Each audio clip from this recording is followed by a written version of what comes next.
Well, it's that time again. Ladies and gentlemen, it's time for the interview with Craig-Veltri.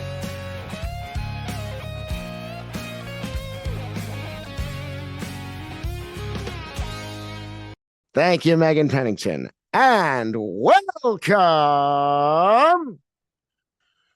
to the interview. We begin with an announcement.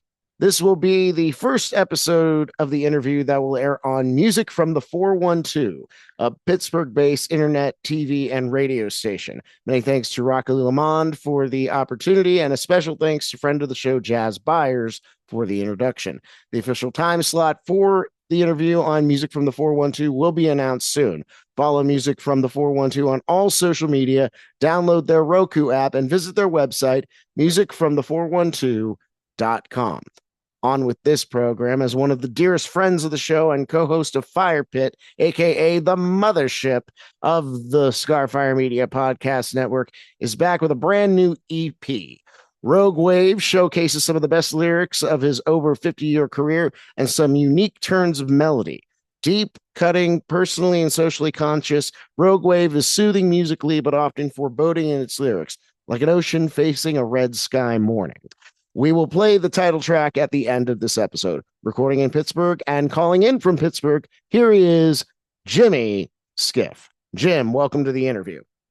Thank you so much, Craig. It's always a pleasure to chat with you, my friend, and I really appreciate the opportunity to showcase my brand new EP. I'm very excited. The pleasure's all mine, and what a unique EP, and you lean into the theme so much. I do want to make note of this because if anybody wants to search Jimmy Skiff online, they won't find your name first. They will find a boat, a very small sailboat.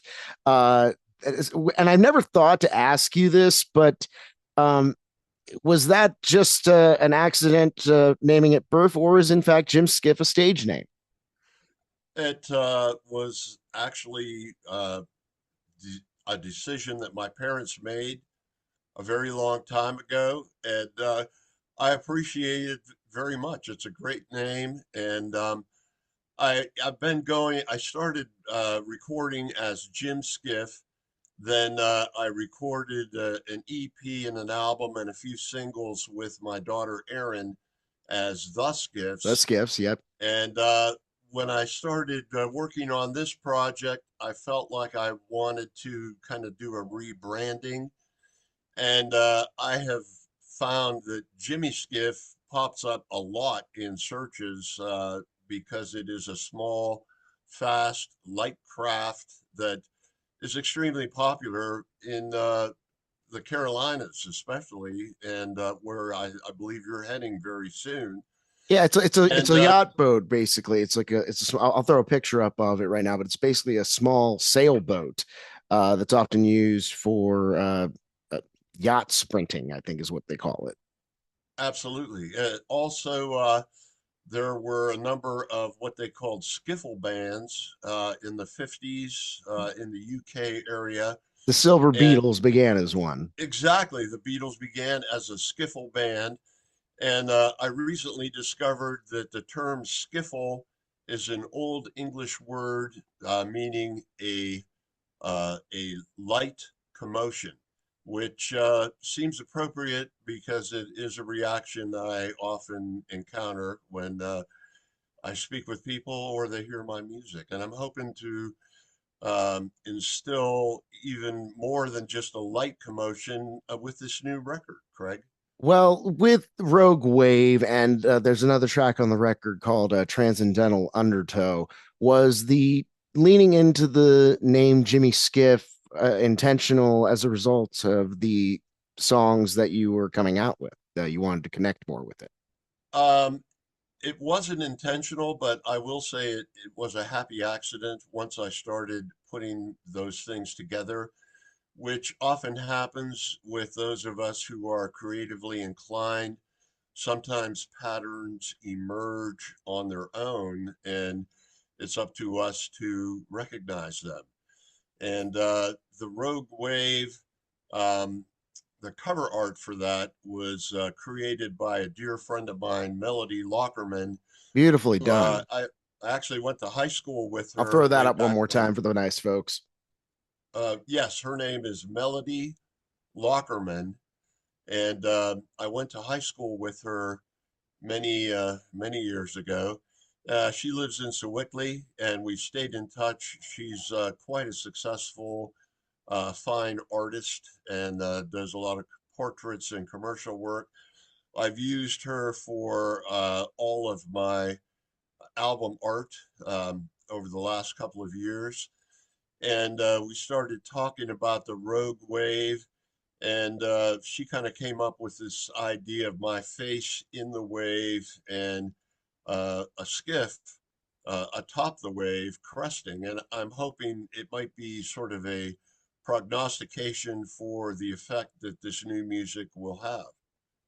In so far as that it's going to just come crashing down on everybody.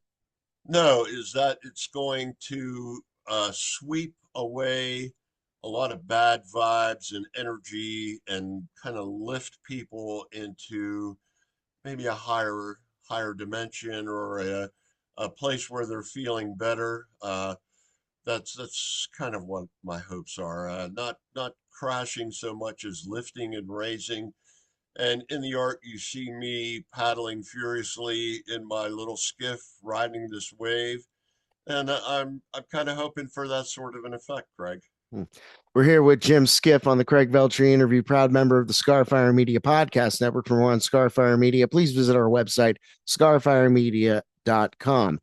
I listened to the three tracks on this record, and I do want to talk production of it in just a second. But as far as lyrical content is concerned, it does tend towards looking deep. I wouldn't say that the lyrics are. It almost feels like it's an acknowledgement. Rogue Wave, and specifically Transcendental Undertow, specifically, certainly.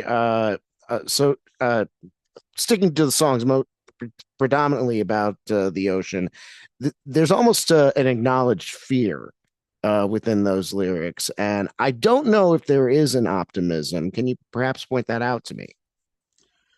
Well, the last verse of Rogue Wave speaks to using our intuition to navigate uh, difficult waters. And certainly, when you look at the world today, you see a tremendous amount of turmoil and chaos.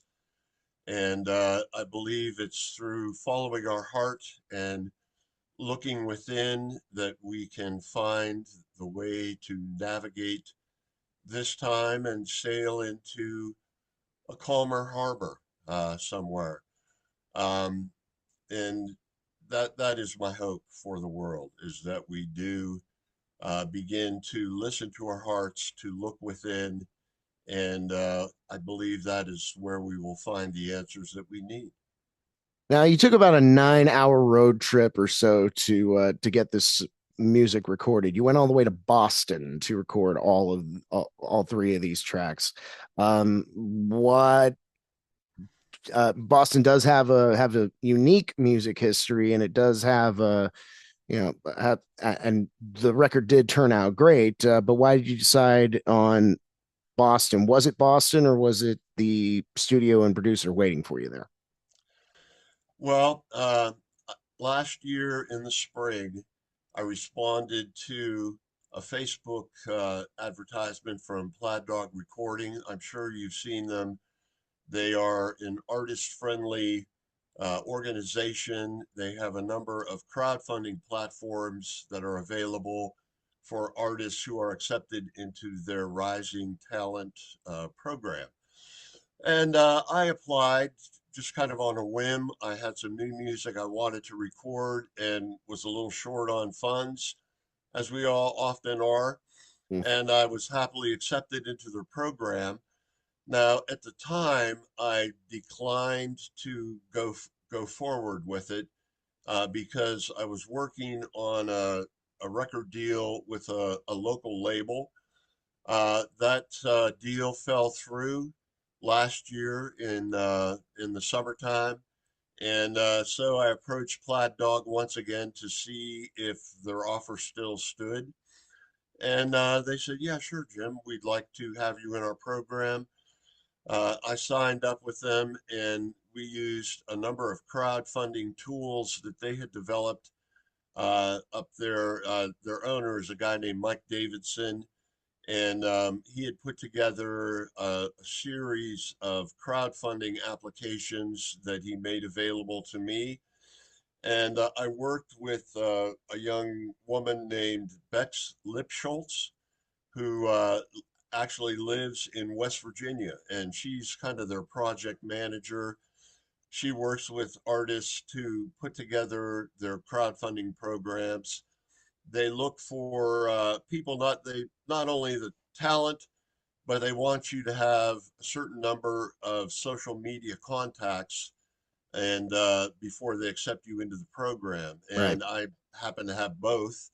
So away we went, and I was able to raise funds through friends and family to completely cover the cost of the recording and also my travel expense. I And flew Plaid up Dog to is based out of Boston, I would assume yes, as a well. little town called Waltham, Massachusetts, right outside of Boston. I'm familiar. There's actually a really great band that actually took the name of that town. It is a crime. They came out around the early aughts, and it is a crime that they were not one of the biggest bands in the world. So I know of Waltham. That's awesome. And for me, it was kind of also a bit of a homecoming. Um, I had attended the Eastern National Chorus when I was in high school. It was held in Boston. It was the first time I had ever been there. And there were 675 singers from all over the eastern half of the United States staying at the Parker House Hotel. And we rehearsed in Faneuil Hall, where all of the initial documents for our nation were put together. And so, yeah, this is way back in the 70s. One day I walked out of the Parker House into a massive anti-war demonstration Hmm. protesting Nixon's inauguration.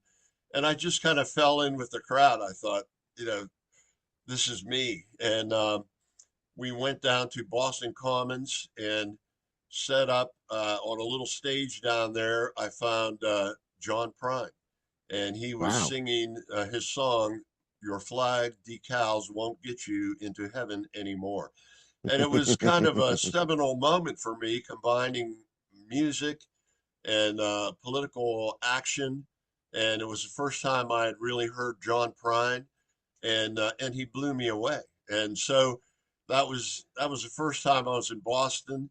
So So it's it kind of was kind of almost a not one of many full circle moments in your life at this point. exactly. And another full circle, my very first record I ever recorded was produced and engineered by a guy named David Moulton, who had a small record label called Icarus Records up in Red Hook, New York. We talked about it the last time you were on here. Exactly. And so Dave Moulton was not able to release my record because he had taken a job at in the State University of New York at Fredonia, where he was running their recording engineering program.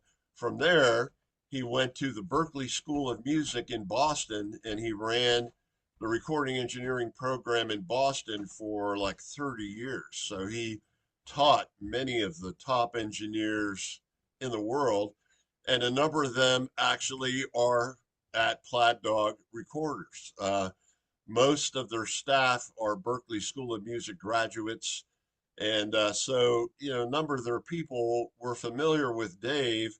So, my very first record I recorded with him, and, my most recent one, I'm working with his students.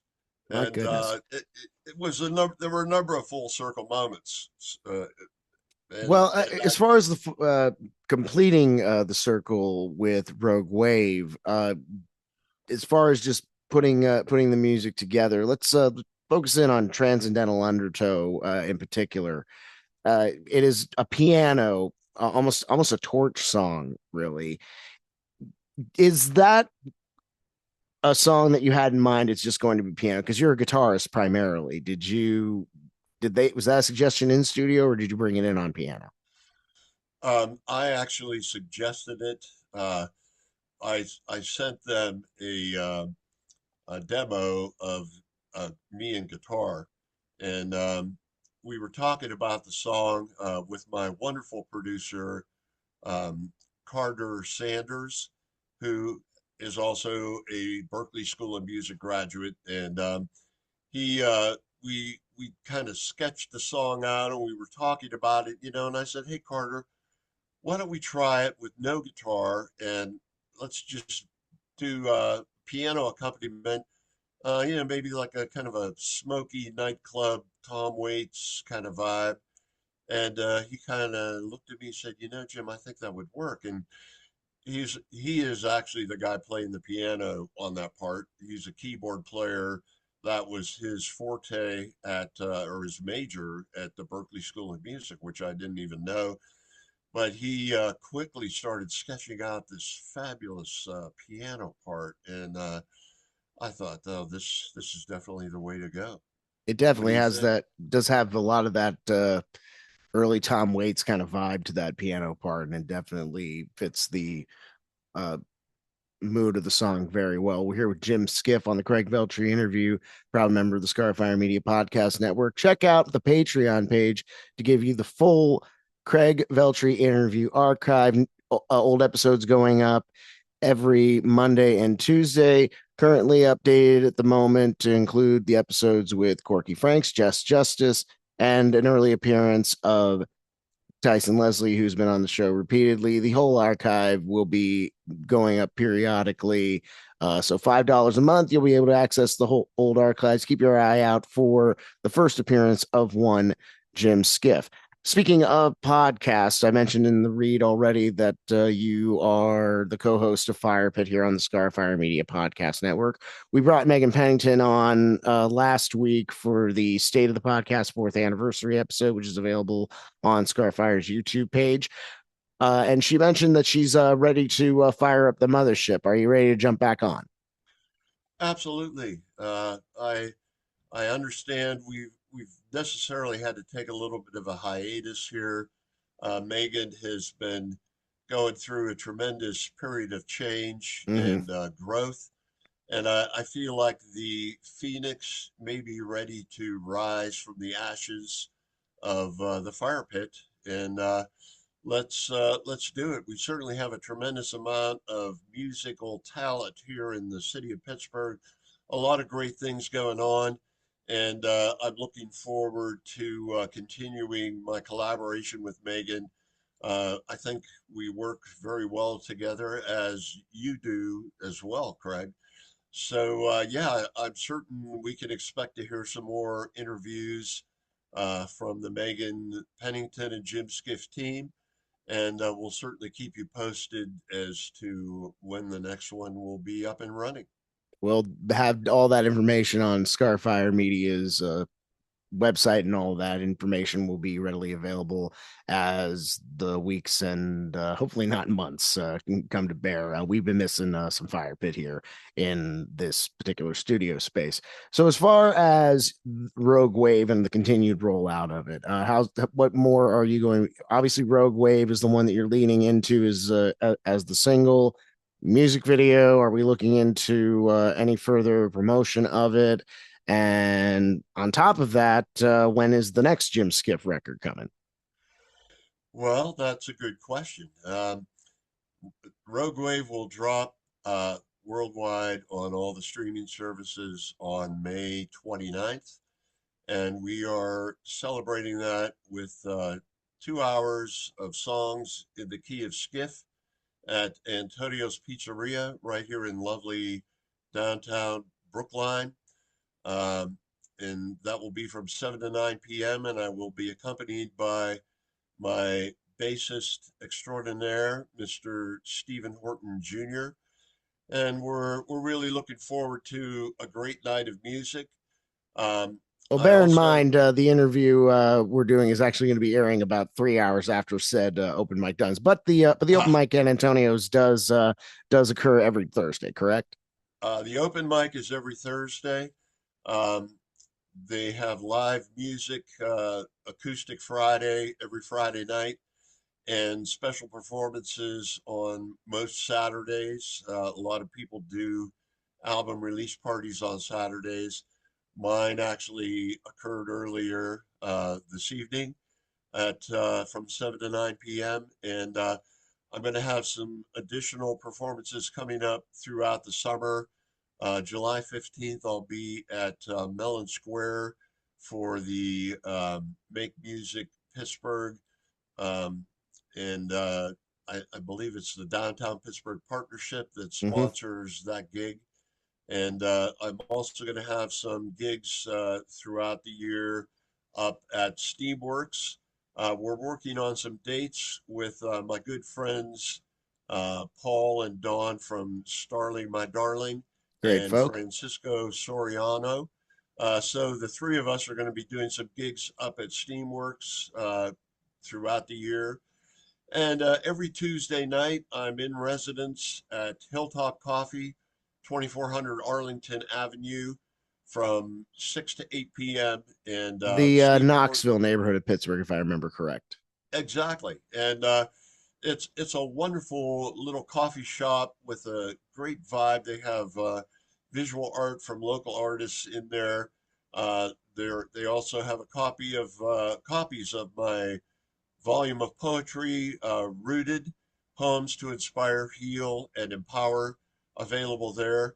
And they're just a wonderful, they just have a wonderful community spirit about them. Every time I go there, I make some kind of an interesting connection with someone, and it's really been a great place to work out material and perform in a really intimate setting. And I also want to thank John Kelly and Brad Yoder, who filled in for me up there a couple of weeks I was gone out of town, a family wedding, and a little under the weather. And those two did a stellar job of filling in for me up there. But I will be there every Tuesday for the foreseeable future from 6 to 8 p.m. Glad you're keeping busy. Well, we have a nice way of closing here on the Craig-Veltri interview. It is called the Nokin questionnaire. However, since this is your second appearance here on the Craig-Veltri interview, you qualify for the Nokin questionnaire 2.0. Jim Skiff, what sound or noise do you love? Oh, I love the sound of a waterfall, water dropping from great heights, hitting on the rocks below. We just visited Watkins Glen, and it's a magical place. There's like 17 waterfalls. I was in heaven. Oh, gee. Yeah, sure beats the sound of engines in the fall, I guess. But Absolutely. so well, what on the other side, what sound or noise do you hate? I would say chainsaws are probably at the top of the list. Not my favorite sound because it usually means a tree is going down somewhere, and I'm kind of fond of trees. They help us all breathe. I think we need more. Mm, yeah, I call you and I the Lorax. I completely agree with that one. Um, what is the one song that you are not yet tired of playing, singing, or listening to, and it can't be one of your own? I would say Sweet Baby James by James Taylor.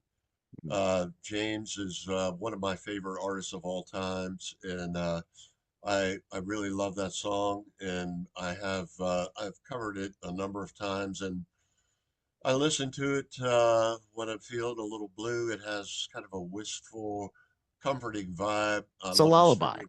It is, and it's a the beautiful finger picking style is just an inspiration to me, and I have to say I've stolen it and used it in a number of songs, as many people have. It's just the picking pattern, some of the lyrics specifically. The picking pattern and the the bass line, the walking bass line that he uses in all his songs. I know you're a fan of that too, Craig. I do love James Taylor. Not my favorite of his, but it's up there for sure. If reincarnation is real, what animal or organism do you hope to come back as? A cat. A Uh, cat. a cat. Yeah, I love cats, and they love me, and they're just such immediate, sensual animals, and I just I love the way they move. I love the way they sound. I have three of them, and I just can't get enough of cats. And I would love to come back as a cat in with an owner who cared about me. And unfortunately, there's a lot of cats that are abandoned that are out there running around. I don't want to be one of them. No, thank you. Our cats all are rescues that had terrible traumatic early lives, but we're trying to make up for it, as they spend the rest of their time on this earth with people who love them. Do you preferred breed, or do you just want the warm, cozy home with nice owners? Yeah, the warm, cozy home with nice owners will be Okay, just fine, so and possibly an orange manganese with a little M on my forehead. what is your favorite food to make at home? I would say I make a tuna noodle casserole extraordinaire. I use all kinds of fresh vegetables, a lot of ginger and garlic, and I've been using kimchi quite a bit lately, with some whole wheat noodles, white albacore tuna, and Campbell's cream of mushroom soup. It's a variation on my mom's recipe, and everybody in my house seems to like it. I use a lot of grated cheddar cheese in it as well. All right, let's test the relationship with music from the 412 already. Jim, what is your favorite curse word? Motherfucker. I And was I saying find myself saying it just out into the air, you know, at random times. I have thoughts about certain people who I will not name, and I let it loose. hmm. Yeah, I prefer the compound swears. You tend to get a lot of emotion out in multisyllabic forms of it. So yeah, that's one Absolutely. of mine too. Last Absolutely. question of this questionnaire, Jim. If you were given the choice between starting life with your current knowledge again at the age of 6 or $10 million, which would you take? I'll take the 10 mil. Why? Well, I think I could do a lot of good things with it that might make the world a better place. I hope that's true. So send your money to Skiff at no, I'm kidding. Well, Jim, we've done a lot of it already, but this is the part of the show that encourages it and should be your favorite part of it. It is now time for shameless self-promotion. Rogue Wave is on the way May 29th. Where can we find it? And you've already mentioned a couple of places where we can find you. Do you got any more? Fire away. It will be on all your streaming services, wherever you tend to listen to music, and I'm putting it on my Skiffs page, which, on Spotify and uh, iHeart and everywhere else. Yeah, it'll be available there. Um, so please check it out. Um, I do have a number of gigs coming up, which we've also mentioned. And don't forget to check out my book of original poetry, Rooted Poems to Inspire, Heal, and Empower, available on Amazon Books. And it has the lyrics to Rogue Wave, Transcendental, Undertow, and Social Insecurity, a number of my other songs, as well as a large number of sonnets, including a sonnet sequence, which is not something a lot of poets attempt. There's 33 sonnets on meditations on a cave. So I've written 2 myself, actually. have you really? I have. You're a sonneteer. Uh, well, I guess I qualify with the with only the 2. One I'm not really proud of. One I'm trying to kind of work into a song. It just kind of came out as a song, and it was just like, yeah, this is how you finish it. So, but yeah, exercises. They're good. They're good. They're good for the art and everything else. Well, Jim, thank you again for everything. Just not merely the music that you've been doing, but your friendship over the years. And I look forward to whatever's next. I really enjoyed what you put out here. Rogue Wave available on all streaming May 29th. Jim Skiff, thank you so much for joining me here today on the Craig-Veltri interview. It's my pleasure, Craig, and good luck and happy travels. To you as well, sir. Thank you. The Craig-Veltri interview, where Craig-Veltri interviews wonderful people, is a production of Scarfire Media, the voice of the independent artist. Written and edited by Craig-Veltri. Your announcer is Megan Pennington. The opening theme, Shut Up, I Love You, written by Trenton Chandler and Craig-Veltri. Performed by Craig-Veltri. Produced by Jack Gavin. Inside the Cabin is available now on all streaming. Support Moonshine Vagabonds by downloading direct from Bandcamp. Time now to update the event calendar, because you must know where I am at all times. Monday, May 25th, I will be hosting the Scarpace's Monday open mic at Scarpace's in Mount Washington. Sign up is at 8 o'clock. The open mic runs from 8:30 to 11. Then on Friday, May the 29th, I will be heading over by my lonesome solo gig at the Grumpy Beaver Pub in Bridgewater, Pennsylvania from 8 to 11 p.m. For full dates, including Pittsburgh, Myrtle Beach, Chicago, and Atlanta, visit my website, craig-veltri.bandzoogle.com. For booking info, including full band and this podcast, email me at craig-veltri@gmail.com. You can find the interview on Facebook by searching the Craig-Veltri interview, YouTube at Craig-Veltri Music, and you can find me on Instagram, or as my old roommate, the Tommy Thomas, used to call it, Instagirl, at craig.veltri. For Jim Skiff, I'm Craig-Veltri, and this has been the Craig-Veltri interview. With that, I'll pass. Here's the latest track off of his latest EP. It's Jimmy Skiff with Rogue Wave on the Craig-Veltri interview. Proud member of the Scarfire Media Podcast Network and music from the 412.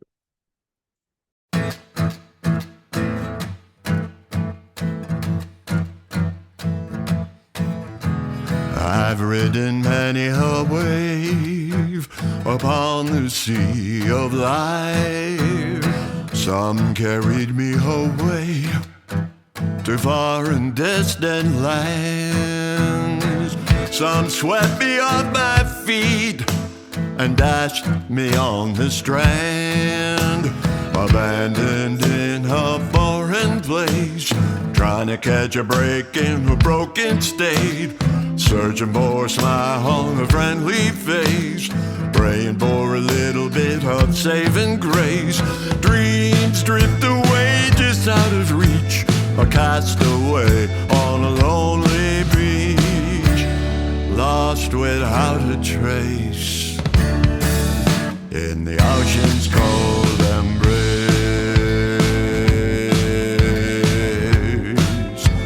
The ocean's cold embrace.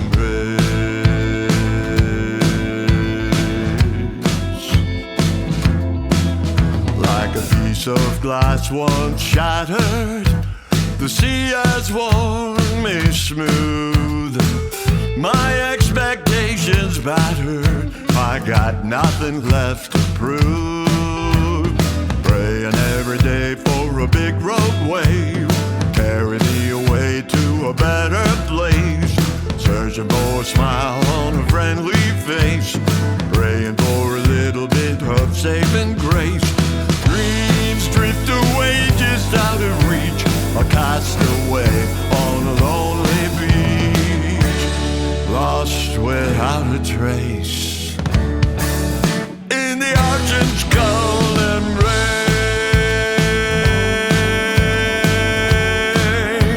The ocean's cold embrace.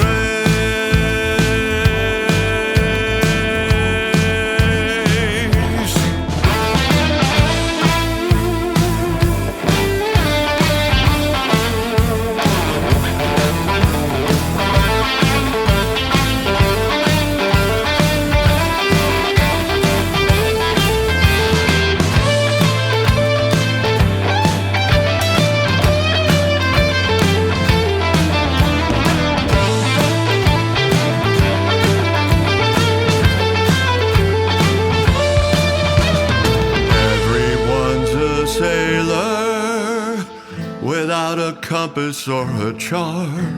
We navigate by trusting intuition, subtle art.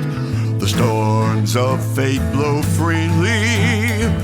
We must hold fast to our course, buffeted by wind and the roaring rain, driven by the demons of what might have been, trying to catch a break in a broken state, searching for a smile on a friendly face, praying for a little bit of saving grace, abandoned in a foreign place, lost without a trace in the ocean's cold.